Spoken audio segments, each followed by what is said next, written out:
social business. Full speed ahead or proceed with caution. Now, in this case study, I introduce it by saying that 50% of large organizations will soon have internal Facebook-like social networks. Now, 30% of these networks will be just as essential as phone or email, according to Gartner Incorporated. Now, social networks can enhance information flow, efficiency, innovation, and more. Yet, it is not a plug-and-play situation. It requires good leadership and management to get employees to realize the true benefits that they provide. Now, the first question in this case study is, what are the factors responsible for impending adoption of corporate social networks? Well, when it comes to management, it is essential in getting social networks in the workplace to thrive and to be helpful. They must show commitment to the project for the employees below them to hop on board themselves. Because a lot of employees get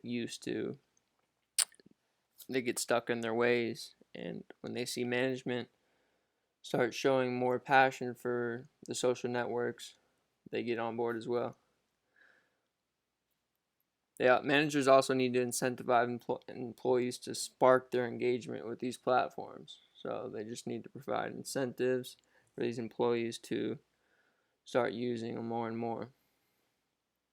For these networks to be beneficial for the company, management must ensure that they are on task with the business's goals and that they provide value to their mission. So if the social network doesn't have a direct goal in mind, it's not going to be beneficial because everyone isn't going to get on board for something they don't even know why they're doing. To continue on, when it comes to technology, the technology implemented must be easy to use or else employees won't utilize it efficiently, and this will be detrimental to their goals. Like I said before, employees are really stuck in their ways. They like to use emails because they've been using email their whole lives. And when the new technology coming in isn't easy to use, they'll get frustrated and they'll stop using it. Social networks, if managed correctly, can organize a business tremendously. Some of the ways how is that it creates global collaboration, reduces errors and confusion for tool use. We'll see that later on in Carlos's Bake Shop, that when they implemented their social network in their company, they started to reduce their errors and start making more revenue and more efficiency in their workplace. And there's a less hierarchical culture of sharing. So more people are engaging with other employees, so more information is getting passed on. Now, experiences of social networks for the two organizations in the case. Well, for Biomaterial Sciences, they made the tools in their social network more accessible. They demonstrated how valuable the tools were and trained employees to demonstrate the tools' usefulness. They used IBM Connections for their tool set, and this created a sense of togetherness. There was faster knowledge flow, increased efficiency, and lower operating costs. When it comes to Carlo's Bake Shop, operations were hurting at first. The company, because they were a company that just ran on paper. They made all their decisions on paper, passed it along, and this created a lot of errors, and they're having to remake cakes, remake orders, give full refunds, and other things. When they implemented Salesforce CRM and with a software called Shatter, the employees were much more engaged with each other, and it created an organization, and their orders and deliveries were much more organized. Baker is still included in the order process went away with the help of Chatter, and there are less errors using Chatter, which means more efficiency.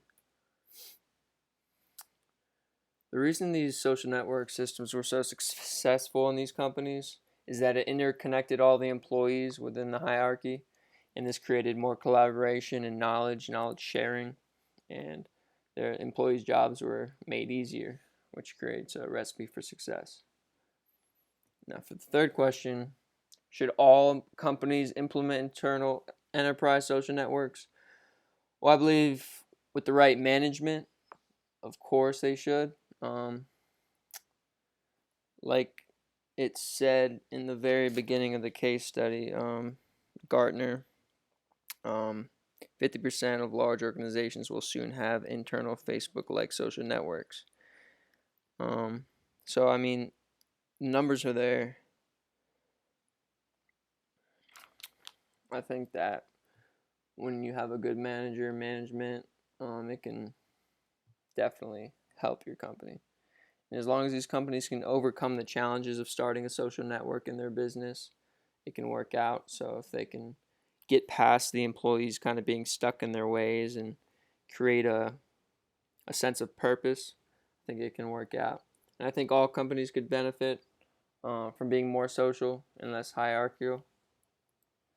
And in conclusion, the ability to connect people on a more intimate level is seen to be very beneficial in the workplace. The more information that is being shared, less errors are being made, and communication is more efficient with social networks.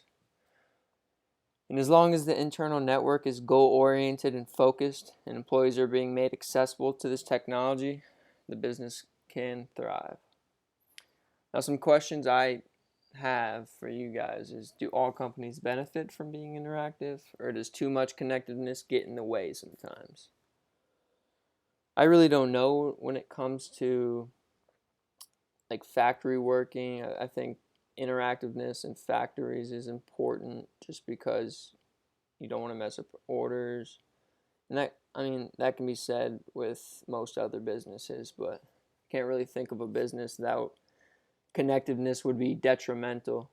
Um, and for my second question, is habit the only reason businesses do not implement this internal social network system, or are there other factors? According to this case study, it seems like when businesses do get these networks to work, these social networks to work, it's very, very, very good for their companies. And I just feel like if it's worked for some, why can't it work for all, and why aren't more businesses doing that? And that's it. Thank you.